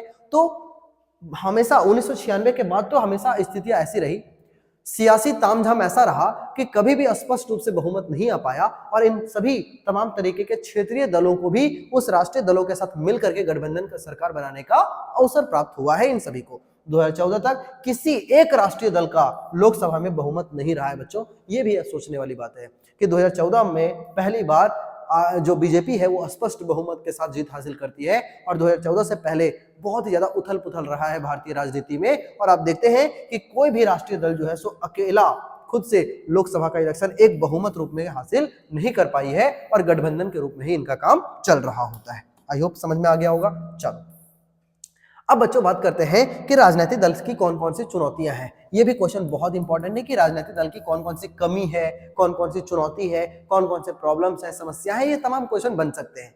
तो सबसे पहली चुनौती यदि हम बात करते हैं तो ये है आंतरिक लोक की कमी। What is the help? ये क्या है भाई? तो आंतरिक लोक की कमी ये क्या है समझते हैं। आंतरिक लोक की कमी मतलब एक मान लेते हैं बड़ी पार्टी है जैसे कि बीजेपी है। तो बच्चों जब हम बीजेपी कहते हैं ना तो कुछ महत्वपूर्ण चेहरे ही हमें सामने देखने को मिलते हैं। जैसे कि हम जब बात करते हैं तो एक अटल बिहारी वाजपेयी एक बहुत ही अच्छे नेता रहे हैं, नरेंद्र मोदी, अमित शाह, ऐसे ऐसे कुछ चेहरे केवल हमें नजर आते हैं। इससे क्या होता है जब कुछ खास चेहरे को ही हम बहुत ही ज्यादा ओवरवेलमिंग कर देते हैं, उसे बहुत बढ़ा चढ़ा करके पेश करते हैं, तो बाकी जो छोटे छोटे लोग होते हैं इन्हें मौका नहीं मिलता। कभी कभी तो ये खुद अकेले फैसला ले देते हैं और सभी के रायों को मंजूरी नहीं मिल पाती है। तो ऐसे में क्या होता है बच्चों कि पार्टी के पास सदस्यों का ना तो खुली सूची होती है और ना ही संगठित बैठकें होती है और यही वजह होता है कि इन्हें आंतरिक चुनाव नहीं होते। इसमें आंतरिक चुनाव मतलब पार्टी के अंदर ही चुनाव नहीं होते। सिर्फ कुछ बड़े बड़े जो नेता होते हैं वो खुद से फैसले लेते हैं और छोटे छोटे नेता को दरकिनार कर दिया जाता है। ये एक कमी हमें देखने को मिल जाता है किसके अंदर, तो राजनीतिक दल के अंदर। दूसरा बच्चों, वंशवाद। ऐसी पार्टी हमने देखा है, जैसे कि आईएनसी की यदि बात किया जाए तो जवाहरलाल नेहरू, फिर उसकी बेटी, फिर उसके बेटे, फिर उसके बेटे, आज राहुल गांधी काम कर रहे हैं। तो ये सारा वंशवाद है। किसी भी राजनीतिक दल में जो योग्य हो उसे पार्टी का कारभार सौंपना चाहिए, ना कि वंश के आधार पर ऐसे बढ़ाना चाहिए, क्योंकि वंश के आधार पर यदि ये बढ़ेगा तो ये एक योग्य व्यक्ति को मिलेगा, इस बात की कोई गारंटी नहीं होगी। तो यदि किसी भी राजनीतिक दल है तो उस राजनीतिक दल को वंश के हिसाब से नहीं चलाना चाहिए, नहीं तो किसी दूसरे व्यक्ति जो योग्य है उन्हें कभी भी मुख्य चेहरा बनने का मौका नहीं मिलेगा। इसीलिए किसी भी राजनीतिक दल में जो है वो वंशवाद हमें देखना नहीं चाहिए। चलो, अब अगली चुनौती कौन सी है, तो अगली चुनौती या अगला प्रॉब्लम जो है बच्चों, ये है पैसे और आपराधिक तत्वों का बढ़ती घुसपैठ। आप जानते हो कि जब भी राजनीतिक दल होते हैं तो आप देखते हो चुनावी रैलियों में कितना बड़े पैमाने पर पैसे खर्च किए जाते हैं। कई करोड़ों रुपया जो है वो खर्च किए जाते हैं रैलियों में, लोगों को खिलाने पिलाने में, लोगों को पैसे दिए जाते हैं इलेक्शन में ताकि वोट उसे दिया जा सके। तो ये तमाम जो चीजें होती है बच्चों, ये अत्यधिक पैसे को भी बर्बाद करता है। अच्छा, ये पैसे कहाँ से आते हैं? ये हमारे ही टैक्स के पैसे होते हैं, है ना। और ये जो है सो आपराधिक तत्वों को भी बढ़ावा देते हैं। कैसे? किन्हीं को डरा धमका करके वोट लिया जाता है, तो किन्हीं को इस बात के लिए कि तुम्हें बैठ जाना है, तुम्हें जो है सो चुनाव लड़ने ही नहीं है, और इस तरीके से उन्हें डरा धमका करके जो है वो कुछ गुंडे किस्म के जो लोग होते हैं उन्हें राजनीति में आसानी से प्रवेश मिल जाता है। तो ये सारे जो टेक्निकल टर्म्स होते हैं, ये सारे जो मतलब समझ लीजिए कि बेकार चीजें हैं, ये अच्छे लोगों को राजनीति में आने से रोकता है बच्चों। और जब आपराधिक तत्व बढ़ते रहते हैं तो जाहिर सी बात है कि अच्छे तत्व जो होते हैं वो समाज में नहीं उठते कि हम भी इलेक्शन लड़ेंगे, क्योंकि ऐसे लोग जो होते हैं यही लोग राजनीति दल में घुस करके बैठे रहते हैं और उन्हें लगातार कंट्रोल करते हैं। तो हमेशा याद रखना है कि अत्यधिक पैसे का इस्तेमाल और आपराधिक तत्वों की बढ़त की वजह से जो है वो राजनीतिक दल की छवि खराब हो सकती है। आगे बात करें तो यह है विकल्पहीनता। सभी पार्टियों के बीच में नीतियों या फैसला समान होने लगे हैं, जिससे विकास या नई योजनाओं का विकल्प खत्म होने लगा है। जब भी हम वोट देने जाते हैं तो एक प्रॉब्लम सभी के पास होता है, और ये प्रॉब्लम ये होता है बच्चों कि आखिर हम किसको वोट करें, क्योंकि वोट करने के लिए सारे जितने भी पार्टीज होती हैं वो सारे अपनी अपनी योजनाओं को एक जैसा पेश कर रहा होता है, सभी एक तरह की योजनाओं को ला रहा होता है, तो हमें पता ही नहीं चल पाता कि कौन सी पार्टी अच्छी है और कौन सी पार्टी खराब है। ऐसे समय में हमारे पास विकल्प नहीं बचता, हमारे पास ऑप्शन नहीं बचता कि कौन सी पार्टी अच्छी है, और हम इस बात का फैसला नहीं कर पाते। और ऐसे समय में ही हमें इस बात को प्रॉब्लम हमें दिखता है कि हमारे पास अच्छे ऑप्शंस नहीं है और हम राजनीतिक दल को अच्छे से चुन नहीं पाते। तो ये एक और प्रॉब्लम हमें सामने देखने को मिलता है कि सभी एक जैसे नीतियां बना लेते हैं। मतलब मान लो कोई फ्रीबीज बांट रहा है, कोई फ्री में बांट रहा है चावल, कोई राशन बांट रहा है, कोई पैसे दे रहा है, तो सारी सरकारें उसी होड़ में लग जाती हैं और हमें पता ही नहीं चलता कि आखिर कौन सी सरकार अच्छी है। कोई 1500 रुपए कहीं बांट रहा है पर व्यक्ति तो एक 2000 स्टार्ट कर देता है, ये नहीं सोच करके कि यहाँ पे बेरोजगारी को कैसे खत्म किया जाए, शिक्षा व्यवस्था को, स्वास्थ्य व्यवस्था को कैसे सुदृढ़ किया जाए, इस बात पे चर्चा नहीं करके फ्री बीज बांटे जा रहे हैं। तो इस तरीके से हम ऑप्शन नहीं ढूंढ पाते अच्छे से कि कौन सी पॉलिटिकल पार्टी अच्छी है जिन्हें हम वोट दे सकते हैं। अब बच्चों अंतिम टॉपिक हमारे सामने है कि दलों के प्रॉब्लम्स को तो हम समझ गए, अब हमको यह समझना है कि उस दलों में हम सुधार कैसे कर सकते हैं, आखिर हम ऐसे कौन कौन से स्टेप फॉलो कर सकते हैं। तो बच्चों जो जो प्रॉब्लम था ना उसे खत्म कर दो, दल में सुधार हो जाएगा। वंशवाद का प्रॉब्लम था, वंशवाद नहीं होनी चाहिए, सुधार हो गया। पैसे और घुसपैठ और ये पैसे और आपराधिक तत्व बढ़ते जा रहे हैं, इसे रोक दिया जाए, ये उसमें सुधार हो गया। तो ये तो आप कर ही सकते हो। इसके साथ साथ विधायक और सांसदों का दल बदल पे रोक होना चाहिए। कभी कभी आप देखे होंगे कि कई बार एक पार्टी का जो दल होता है, एक पार्टी का जो एमएलए होता है, एमपी होता है, उसे खरीद करके किसी दूसरे पार्टी वाले खरीद के ले जाते हैं। इससे ये जो होता है वो बहुत ही उथल पुथल की राजनीति बन जाती है और खरीद फरोख्त जो है वो बहुत बढ़ता है, जिससे पैसे का और ना जाने कारोबार कितने का बढ़ जाता है। पैसे का गलत इस्तेमाल होना शुरू हो जाता है, जो कि एक आम टैक्स पेयर जो होता है वो इसमें बहुत ज्यादा पिसता है। तो इसीलिए ध्यान रखना है कि विधायक हो या सांसद हो, उनका दल बदल पे रोक होना चाहिए कि एक बार जो किसी भी पार्टी में शामिल हो गया वो किसी दूसरे पार्टी में नहीं जा सकता पैसे लेकर के, है ना। तो ये आपको ध्यान रखना है कि दल बदल पे रोक होनी चाहिए। दूसरा, उच्चतम न्यायालय के अनुसार चुनाव लड़ने वाले उम्मीदवार को अपनी संपत्ति को और अपने आपराधिक मामले का पूरा ब्यौरा एक शपथ पत्र के साथ में देना बहुत जरूरी होगा, ताकि हमें चुनाव से पहले पता चल सके कि उसके पास कितनी संपत्ति है और चुनाव लड़ने के बाद 5 साल बिताने के बाद उसके पास कितनी संपत्ति हो गई। और यदि संपत्ति में जरूरत से ज्यादा कहीं आपका बढ़ोतरी हमें देखने को मिल जाता है तो हम ये सोच सकते हैं कि इन्होंने करप्शन किया है, इन्होंने भ्रष्टाचार किया है और इन्होंने बहुत ही ज्यादा पैसे की लूटमार मचा रखी है। तो ऐसे समय में अच्छा, इसके साथ साथ उसके खिलाफ कितने एफआईआर दर्ज हैं, कितने मामले सिद्ध हो चुके हैं, कितने रेप केसेस हैं या कितने मर्डर केसेस हैं, ये जनरली सभी पॉलिटिकल पार्टीज में देखने को मिल ही जाता है। तो ये तमाम जो चीजें हैं बच्चों, इसकी जानकारी पहले ही देना पड़ता है ताकि हम पहले से सचेत हो सके और उन्हें अच्छे से परख सके कि वो व्यक्ति कैसा है ना। इसके साथ साथ उनके बारे में पक्की सूचना उपलब्ध हो सके और जनता उसे बहुत ही स्पष्ट तरीके से अच्छे से चुनाव कर सके, इसीलिए तमाम चीजें पहले ही देना जरूरी है। ये हाई कोर्ट का ऑर्डर होता है बच्चों। अब बात करते हैं कि दल में सुधार के लिए सुझाए गए कदम। तो आप एक और कुछ और कदम को समझ सकते हैं कि सभी दल को अपने सदस्यों की सूची रखना चाहिए और संविधान का पालन करना चाहिए तथा विवादों की स्थिति में एक स्वतंत्र पंच बनाना चाहिए।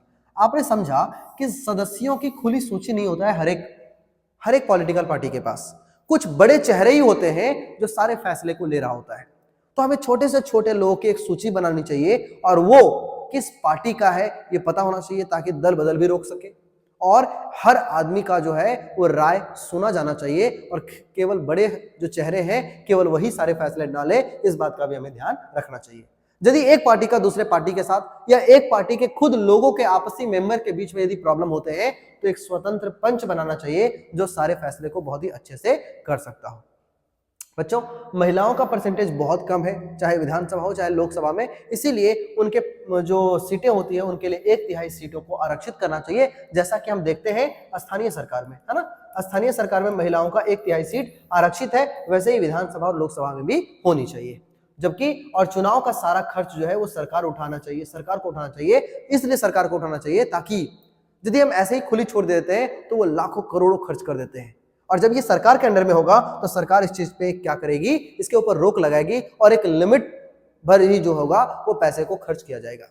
तो बच्चों, ये सारे कुछ ऐसे स्टेप्स हैं जिसे सरकार यदि उठाती है तो जाहिर सी बात है कि करप्शन कम होगा और हम राजनीतिक पार्टियों को बहुत ही अच्छे से जो है वो सेलेक्ट कर सकते हैं कि कौन पार्टी अच्छी है कौन पार्टी बुरी है। और इस तरह से बहुत ज्यादा खरीद फरोख्त जो होता है ये भी नहीं होगा और हम बहुत अच्छे से उसे सेलेक्ट कर पाएंगे। तो ये था बच्चों आज का पूरा क्लास। आई होप आपको बहुत मजा आया होगा। अब ये इस चैप्टर में ऐसा कुछ भी नहीं है। अब फाइनली आपने जो है इस चैप्टर को बहुत ही अच्छे से कंप्लीटली पढ़ लिया है और अब इससे कुछ भी नहीं बनने वाला। तो इंपॉर्टेंट जितनी भी चीजें थी मैंने आपको बहुत ही अच्छे से समझाने की कोशिश किया है और आप इसमें आप बहुत ही अच्छे से आंसर राइटिंग कर पाएंगे और आंसर राइटिंग के साथ साथ एमसीक्यूज भी आप बहुत ही अच्छे से कर पाएंगे, क्योंकि मैंने एक एक चीज को बड़े डेप्थ में समझाने की कोशिश की है। उम्मीद है आपको बहुत अच्छे से समझ में आ गया होगा, मजा आया होगा चैप्टर पढ़ने में। तो बच्चों, एमसीक्यू का सेशन जल्द ही आपको मिलने वाला है, सारा एक साथ कंबाइन मिलेगा, है ना। तो उसके लिए चिंता ना करें, आप बस इसे बहुत ही ध्यान से पढ़ लें ताकि एमसीक्यूज में आप एकदम बहुत ही बढ़िया से स्कोर कर सकते हैं, है ना। चलिए बच्चों, तो मिलते हैं अगले क्लास में। यदि आपको ये लेक्चर अच्छा लगा होगा तो अपने दोस्तों के साथ शेयर करें, जो भी जरूरतमंद है उन्हें शेयर कर दें और इस चैनल को सब्सक्राइब कर लें और जुड़ जाए हमारे साथ ताकि आने वाला लेक्चर आपसे मिस ना हो पाए। चलिए बच्चों, तो मिलते हैं अगले क्लास में फिर से एक और शानदार वीडियो के साथ, फिर से एक नए चैप्टर के साथ। तब तक जुड़े रहिए, देखते रहिए, सीखते रहिए, समझते रहिए और जुड़े रहिए गुरुकुल साथी के साथ। Thank you very much. जय हिंद।